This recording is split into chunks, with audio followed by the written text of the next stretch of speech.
On the 30th of August 2015, Malcolm Tilsaid along with Roger Stark launched the Harvest for the Hungry project for 2015 at the Odeon Cinema in Chelmsford, Essex.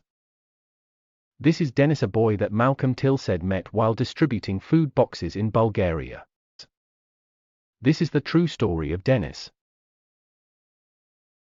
Dennis goes back to the year 1996, and you may remember that Frida was the mayor at that time, and Cobra was the man that actually came and switched on the lights that year.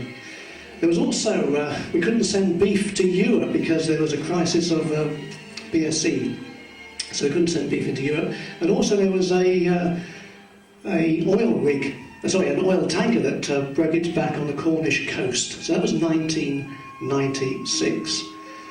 And there was a crisis looming over in Sofia in Bulgaria. And two big burly policemen came knocking at this door, if you can call it a door, at this house, if you can call it a house. And they went inside and they saw this man and this woman and their family. And the two big burly policemen, they arrested this particular man.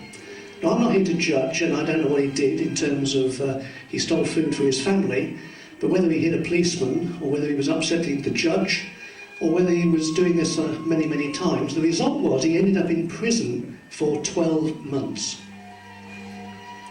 And the lady and the family were then left to fend for themselves. There's no social security as we have over here in Bulgaria, and she was left to fend for herself. Anyway, a woman's needs are many-fold, as they say, and she found another fella. And yes, you may have guessed it, she got herself pregnant. So she knew that if her husband, who was in prison, found out that she was pregnant, he would beat her. In fact, he would kill her. So she did everything she possibly could to get rid of that baby. And she took lots and lots and lots of tablets. Then over the months ahead, she started to hit herself in the stomach. Now ladies, if you just gently, very gently, just tap your stomach, and you imagine thumping your stomach really hard over months and months and months. But by some miracle, this baby was born. He was slightly mentally retarded, but you would be. You've just had 2 attempted murders on your life. But he was born on a cold, cold morning in December. And just to put it in perspective, you would take a really cold winter here in Chelmsford, in Essex, and then add another 10 or 20 degrees. It is bitterly cold in December. And this baby was born. And the very next day, there was a tramp walking through the town of Sofia. And he came across this bin.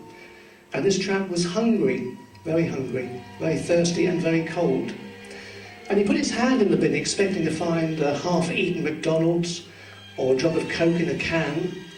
And he put his hand in the bin, but he didn't find a McDonald's and he didn't find a can of Coke. What he did find was a baby. And he pulled the baby out, and it was this baby that was born just 24 hours previous. Now the baby was close to death, it was very cold, and he was very hungry. But the tramp, he actually put the baby into his coat. He was cold, he was hungry, he was thirsty, but he took the baby to the local hospital, where the baby was then brought back to life.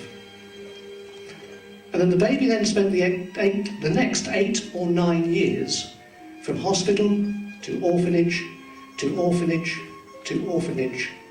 And then ended up, and here's the baby now, Dennis, in the Berkovica orphanage that you people have sponsored over the years.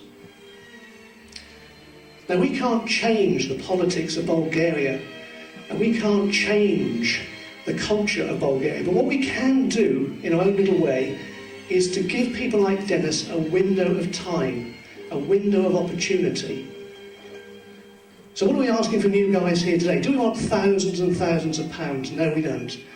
What do we want you to do? We want you to go back into your offices, whether you work for the press or radio station, or whether you work for the council, or whether you work for Essex County Council, or whether you work for a store, and do something. Send an email, pick up the phone, send a text, and tell them about the Harvest for the Hungry project. And tell them how you can extend that window of time for people like Dennis.